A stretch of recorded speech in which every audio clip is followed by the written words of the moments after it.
Jadi tajuk khotbah kita pada pagi hari ini adalah The Power of Confession. The Power of Confession. Pengakuan itu sangat penting berdasarkan firman Tuhan. Karena agama Kristen mengenal firman Tuhan, mengetahui firman Tuhan harus di spoken, tidak simpan di hati saja. Harus dikeluarkan. Confession harus disampaikan. Tidak boleh diam begitu saja, tidak. Supaya firman Tuhan itu, iman kita membawa firman Tuhan itu materialize, hasilnya firman Tuhan itu harus dikeluarkan, spoken out. So, kuasa confession, the power of confession. Ada dua confession. Yang pertama, confession iman kita, mengaku firman Tuhan. The confession of faith brings life. Dan yang kedua adalah the wrong confession, bawa kematian. Pengakuan yang benar, yaitu pengakuan firman Tuhan, itu pengakuan yang benar. Bukan sekadar positive thinking, tetapi the right confession adalah confessing the word of God. Ini membawa keselamatan, membawa kehidupan. Yang kedua, the wrong confession adalah membawa maut, kebinasaan. So ada dua, basically ada dua pengakuan yang kita harus confess dalam hidup kita sebagai orang percaya dan sebagai manusia di dunia ini. Tapi sebagai orang Kristen, kita lihat the power of confession berdasarkan firman Tuhan. Pengakuan yang membawa keselamatan. Iman kita kepada Tuhan Yesus harus dilafazkan, harus dikeluarkan. Roma 10 ayat 9 sampai 10 katakan, if you confess with your mouth and believe in your heart. So ada dua tindakan dalam ini. Dalam FBB kita baca untuk kita, jika kamu akui dengan mulutmu bahwa Yesus ialah Tuhan dan percaya dalam hatimu bahwa Allah telah membangkitkannya daripada kematian, kamu akan diselamatkan. Karena dengan hatimu kamu beriman dan diperbenar, dan dengan mulutmu kamu mengaku lalu diselamatkan. If you confess with your mouth Jesus is Lord and believe in your heart that God raised him from the dead, you will be saved. For with your heart you believe and are justified, and with your mouth you confess and are saved. So pengakuan ini, kita percaya firman Tuhan dalam hati kita, apa yang Tuhan katakan dalam firman-Nya, kita katakan itu benar. So firman Tuhan katakan kita benar di hadapan Tuhan, karena kita agree dengan Dia yang mengatakan, yang menyampaikan firman-Nya itu. Kita agree, kita percaya bahwa Yesus mati bagi dosa, kita bangkit pada hari yang ketiga, kita percaya karena firman Tuhan mengatakan demikian. So kita setuju. Jadi firman Tuhan katakan kita dibenarkan karena kita agree apa yang firman Tuhan katakan. Kita percaya, kita agree, so firman Tuhan katakan kita benar di hadapan Tuhan. Tetapi langkah yang kedua penting untuk keselamatan kita harus mengaku dengan mulut kita. So iman Kristen adalah iman yang harus dikeluarkan, diungkapkan. Ada satu saudara yang orang Kristen juga, biarlah kita mempraktik iman kita diam-diam saja dalam hati. Saya bilang, tidak ada dalam firman Tuhan, tapi saya tidak debate dengan dia. Tapi saya tahu itu firman Tuhan sebagai orang Kristen firman Tuhan harus dilafazkan. Tuhan Yesus katakan, you are the light of the world. Kamu adalah terang dunia, kamu adalah garam dunia. Jadi harus dinampak ke dunia untuk Tuhan. Terang tidak harus disembunyikan di bawah batang, firman Tuhan. So kita adalah kategori the light of the world, the salt of the earth. Tujuan terang adalah menyinari sekitarnya, supaya orang dapat datang kepada Tuhan Yesus melalui kehidupan kita, kesaksian hidup kita. So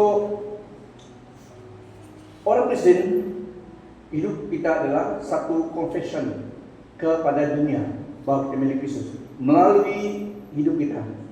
Dan yang ini adalah the power of confession, mengaku, jadi tidak disembunyikan. Firman Tuhan harus diungkapkan. Matius 10 ayat 32. Whoever acknowledges me before others, I will acknowledge before my Father in heaven. But whoever disowns me before others, I will disown before my Father in heaven.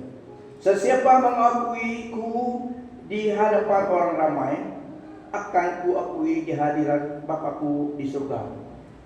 Sebaliknya, sesiapa yang menyangkaku di hadapan manusia, akan kusangkal di hadirat Bapakku di surga. Katakan demikian. Pengakuan kita adalah pengakuan firman Tuhan. Our confession is to God and confess His word. Jika ajaran yang mau kita confess di hadapan manusia, segala sesuatu dosa kita, supaya manusia itu mengampuni dosa kita, itu salah. Pengakuan kita adalah kepada Allah yang benar, bukan kepada manusia, untuk keselamatan kita. Jika ajaran yang diajarkan kepada kita mengaku di hadapan orang dan minta bayarannya, penance, itu ajaran tidak dalam Alkitab. Satu ajaran bahaya. Stick to the Bible. So pengakuan kita, our confession of faith is to God and firman-Nya. Kita mengakui firman-Nya. Hidup kita serahkan kepada Dia. Pengakuan kepada Allah yang benar, mengakui kebenaran Alkitab. Ini sangat penting. Karena pengakuan dalam 1 Yohanes 1:9 juga yang katakan, if you confess your sin, He is faithful and will forgive you. Jadi perlu dia memang tahu kita ada dosa dan salah, tapi yang dia mau adalah kita mengakuinya. Confess, Tuhan mengampuni. After dia tahu juga, tapi untuk kebaikan kita, untuk keselamatan kita, forgiveness dan cleansing, pengakuan kita harus kita ungkapkan kepada Tuhan. Confession is a pathway to receiving God's forgiveness and spiritual purification, restoring fellowship with Him. Pengakuan adalah jalannya untuk menerima pengampunan Allah dan penyucian kerohanian dan memulihkan persekutuan kita dengan Allah. So, dalam Roma 10 tadi harus ada pengakuan, percaya dan lafazkannya. Justification dan untuk keselamatan kita harus berdoa. Melafazkan. Itulah kita pimpin orang terima Tuhan dengan doa. Bagaimana terima Tuhan, bagaimana terima keselamatan, harus dia mengaku dengan mulutnya. The power of confession. Penting ada pengakuan kita dari mulut kita. Pengakuan dari mulut kita juga memberi kesembuhan emosi dan juga kesembuhan fisikal bagi kita, dan juga pendamaian antara kita, orang lain, dan juga Tuhan Yesus Kristus. Ini sangat penting. Confession. Yang kedua, dalam Amsal 18 ayat 21 tentang pengakuan. Kita mengaku dengan mulut kita, dengan lidah kita. Dalam Amsal 18 ayat 21, hidup dan mati ada dalam kuasa lidah. Orang yang menyukainya akan memakan buahnya. Death and life are in the power of the tongue, and those who love it will eat its fruit. Different translation juga mengatakan, the tongue can bring death or life. Those who love to talk will reap the consequences. Dan word kills, word give life. They either poison or fruit. You choose. Ini dalam tafsiran Message. Saya ulangi. Words kill, words give life. They are either poison or fruit. Perkataan kita memberi hidup. Sama ada memberi menjadi racun atau buah. Kamu yang pilih. You choose tafsiran ini. So, ada kuasa dengan there is power in the words. Kita mengucap melalui lidah kita. So ada kuasa. Apalagi kalau kita mengucapkan firman Tuhan. Yang diajarkan adalah ucapkan kebenaran firman Tuhan. Itu yang kita lafazkan. Bukan ideologi dunia, tapi firman Tuhan. Karena dia berkuasa di surga dan di bumi ini. Kata-kata kita ada profound impact. Ada pengaruh yang kuat. Kata-kata. Sama ada membangun atau pengerusakan, pemerutukan. Ada satu cerita benar atau benar saya tahu. Ada dua orang, kata cerita ini, di hospital. Kan di hospital banyak dokter juga. Dan kedua orang ini dekat sama bed, bukan sama bed, side by side. Seorang memang sakit tenat, betul dia. Tapi seorang itu tidak. Datang ke dokter udah lihat, jadi dia diagnose, dia beri yang ini memang terolak. Berdasarkan dia diagnose, letak itu yang ini ringan sedikit, ringan jauh ringan daripada yang dia letak. So datang ke dokter lain, dia lihat, dia ambil report itu, dia lihat. Pertama dia lihat yang sebenarnya orang ini tidak sakit ya, dia tidak sakit tenang. Tapi yang dia pegang itu laporan orang yang sangat sakit ini. Dia baca, kamu tidak harapan lagi, dia bilang. Terus betul sakit kamu ini, dia bilang. Tidak ada harapan. Siap-siaplah, dia bilang sama dia. Jadi yang itu ini tidak kamu tidak terlalu berat. Akibat kata-kata dokter ini tadi, betul yang tidak sakit kuat ini, dia yang mati. Yang satu ini tadi hidup karena salah laporan dia baca. Habis patah semangat yang satu ini. Dia ada harapan teman sudah betul ini. Siap-siaplah tidak. Padahal terus sakit dia. Dia yang meninggal, yang ini tadi mungkin lambat dia meninggal, tapi case itu yang ini yang meninggal. Karena biasanya orang di hospital percaya apa yang dokter katakan, kan? Katakan kawan sebelah, tapi siap-siap apa firman Tuhan yang presiden beritahu. Jadi pada dokter, ya. Ini kisah benar atau tidak benar, tapi ini cerita yang memberi kita pelajaran. There is power in your word. Kita boleh reverse perkataan yang tidak baik itu, reverse dengan benar firman Tuhan. We cancel. Sebagai orang percaya, kita memiliki kuasa authority untuk cancel semua kata-kata yang menghina ataupun a curse word. We can delete in the name of Jesus Christ. Ya, dan nama Yesus diberikan untuk kita. Tidak semua orang senang dengan kamu. Lihat kawanku sebelah, saya senang dengan kamu, walaupun tidak semua senang dengan kamu. Ya. Jadi segala kata yang negatif jika di-spoken kepada kita boleh cancel. Kita boleh cancel. So segala yang kata-kata yang demikian tidak membangun, kita boleh cancel. Karena di dalam Yesus kita adalah ciptaan baru. So yang saya katakan di sini adalah there is power confession, berkuasa. Life and death are in the power of the tongue. Kita firman Tuhan.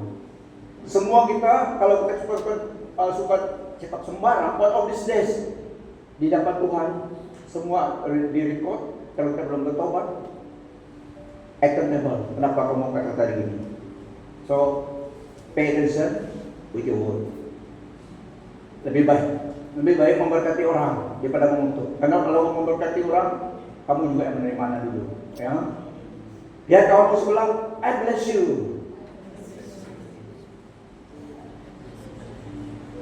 Satu panggilan kita adalah last Sunday itu adalah perbuat baik. So juga panggilan orang percaya adalah memberkati orang. Bless people. Jangan tutup. Tapi kalau musuh kita kalau sudah marah, dapat kita tutup mereka. Just rendah dan Tuhan. Ya. Jangan dendam. Tapi the point is there is power of confession. Dan sebagai orang percaya kita harus tahu kebenaran ini. That's destroying ini dalam message ini tadi. Words kill, words give life. There are either poison or fruit. You choose. Jadi kita lah yang bertanggung jawab atas perkataan yang kita ucapkan. Pilihlah untuk kata-kata berkat kepada orang lain. Akibat konsekuensi kata-kata itu ada. Itulah dalam firman Tuhan. Those who love it will eat its fruit. Maksudnya kita yang menerima kebaikan dari result of the world ataupun akibatnya terserah pada kita. Kita harus katakan apa yang positif. Keadaan negatif pun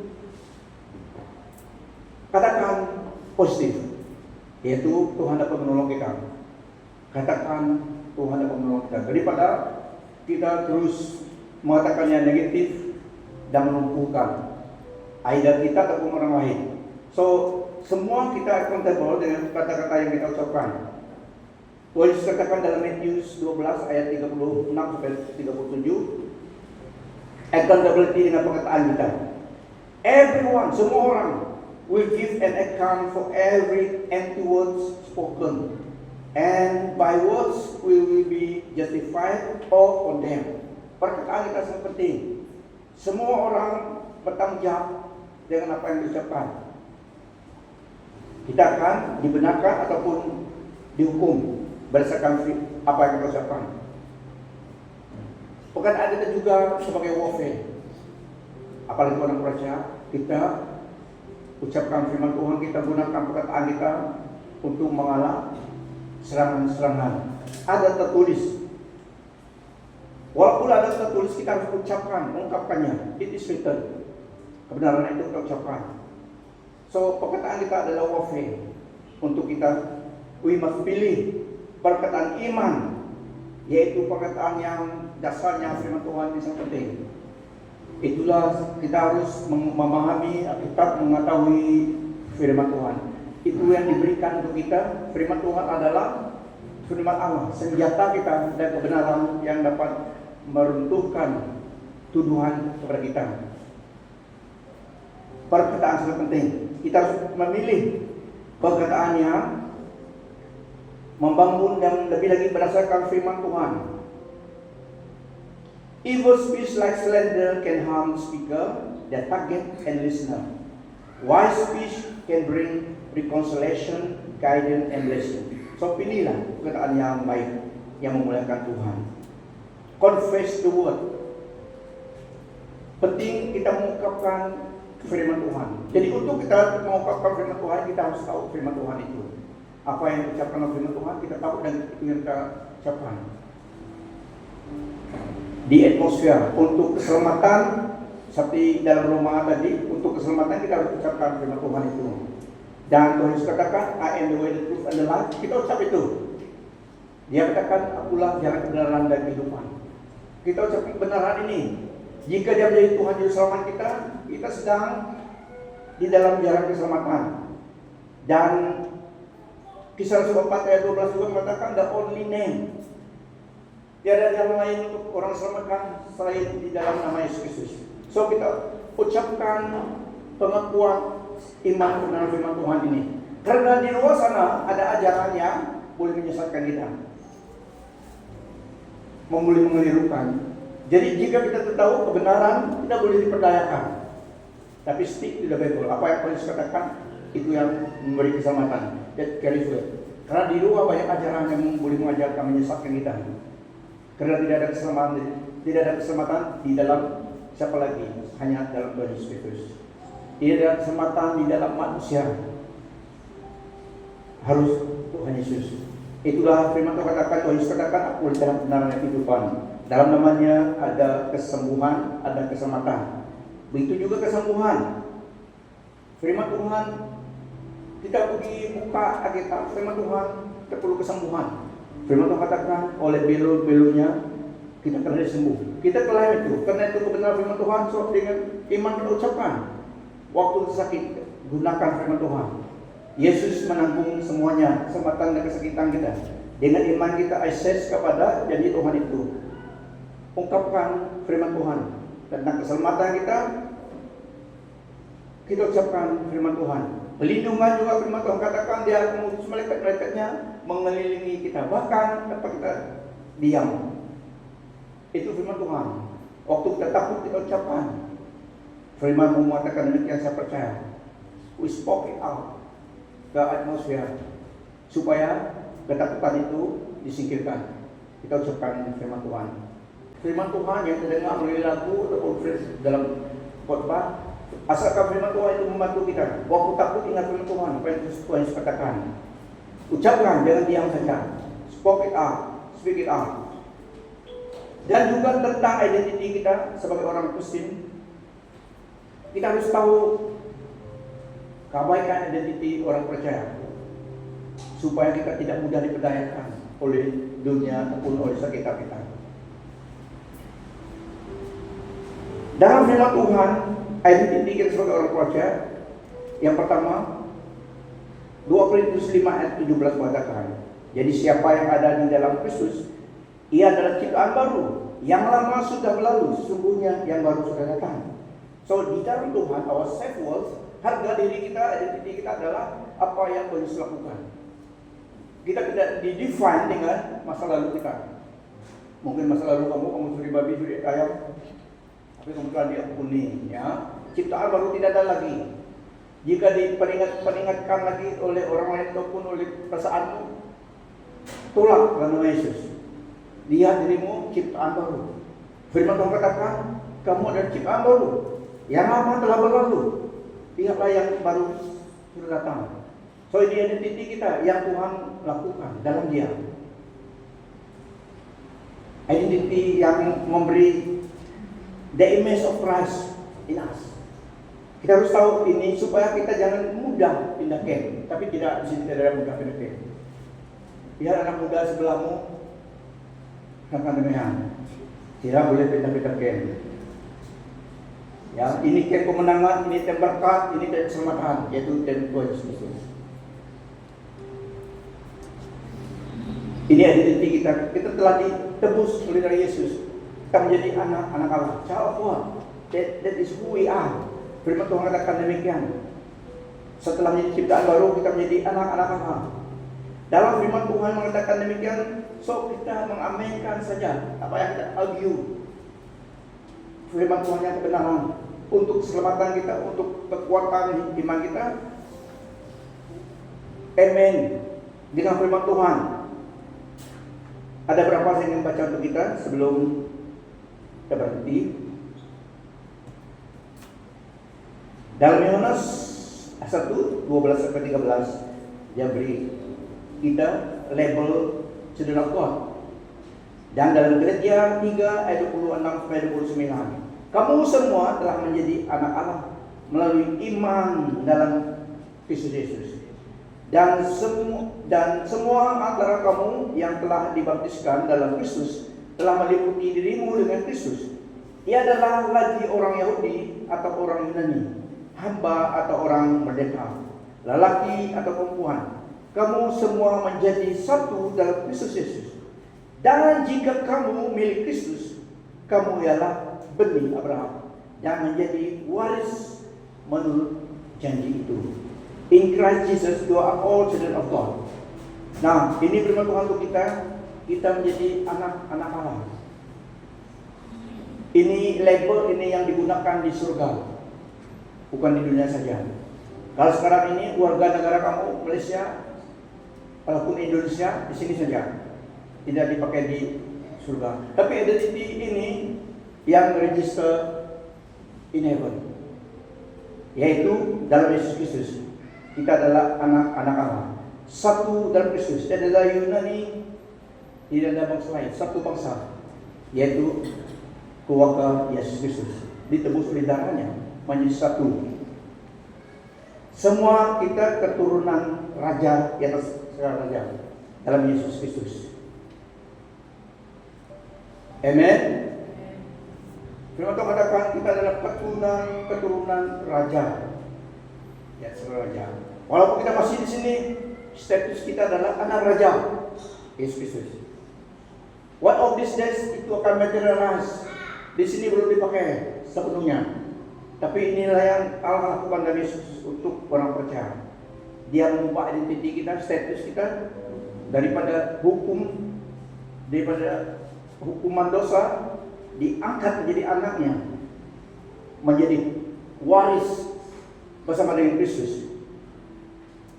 Dan sekali lagi, ketahuilah, ini dalam 1 Yohanes 3 ayat 1. Ketahuilah betapa kasihnya Bapa kepada kita sehingga kita disebut anak-anak Allah.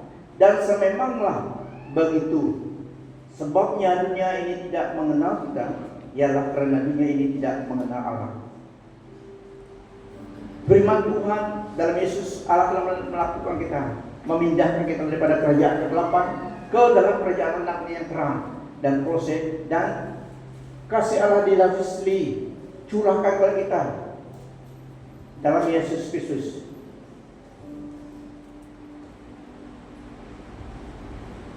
Diangkat menjadi anak-anaknya. Wow. If you feel down in your life, balik kepada firman Tuhan. Allah yang Maha Kuasa itu mengangkat kita, mengangkat kamu menjadi anaknya. Harganya Tuhan Yesus tanggung. Kita sangat berharga di mata Tuhan. Itulah kita umat diberkati di dunia ini. Karena one of these days kita akan bersama dengan Tuhan di surga. Dan juga akan memerintah di dunia ini 1000 tahun lagi. Saya heran orang yang pindah ke. Saya heran mereka sanggup pindah ke iman mereka. Kenapa mau binasa? Sedangkan sudah masuk dalam rumah Raja Bapa surga kita, dalam dewan keselamatan. Why self-inflicted injury, balik kepada kegelapan? Saya heran. Kita sudah masuk dalam kingdom Tuhan, diangkat menjadi anaknya, adoption and identity kita, digelar sebagai anak-anak Allah. Karena itulah yang sebenarnya karena Bapa kita mengangkat kita. Betapa kasihnya Bapa kepada kita sehingga kita disebut anak-anak Allah. Dan sememanglah begitu. Sebabnya dunia ini tidak mengenal kita, ialah karena dunia ini tidak mengenal Allah. Amen. Adoption, identity kita. Kita stop di sini. Ya, banyak lagi yang itu, tapi saya sudah pernah baca-baca dia. Ya, karena kita sangat diberkati. So, cukup itu dulu. Next Sunday, masa kali lagi kita akan study adoption dan identity. Heir of God, diangkat menjadi anaknya dan memiliki warisan. Oke, dalam firman Tuhan. So, ini sangat menggembirakan, sangat memberi kita kekuatan di dalam dunia ini sebagai orang yang percaya pada Tuhan Yesus Kristus. Kita adalah umat tebusan Allah di dalam Yesus Kristus, Raja di atas segala raja. Walaupun dunia belum kenal kita, tapi Allah kenal kita. Karena mereka juga tidak kenal Allah, so lebih dari kita. Tapi one of these days kita akan dinyatakan bersama dengan Tuhan. Tetapi sudah dinyatakan di dalam kingdom Tuhan nama kita. Kita telah register karena Yesus adalah Tuhan yang selamat kita. So firman Tuhan mendorong kita selagi kita di dunia ini supaya kita melakukan peranakan supaya orang percaya sebelum kita balik ke tempat asal kita dengan Bapa di surga. Ya, kita di sini identiti kita adalah you are the light of the world, you are the salt of the earth. Karena Tuhan Yesus Kristus yang melakukannya, kita adalah ciptaan baru. Wow, karena Yesus Kristus, harganya dibayar untuk Dia, dilunas bayar, memindahkan kita daripada tempat kutukan kepada tempat berkat dengan hidupnya, darahnya hidupnya curahkan ke kita. So tinggallah di dalam Yesus. Stay in Christ, stay safe.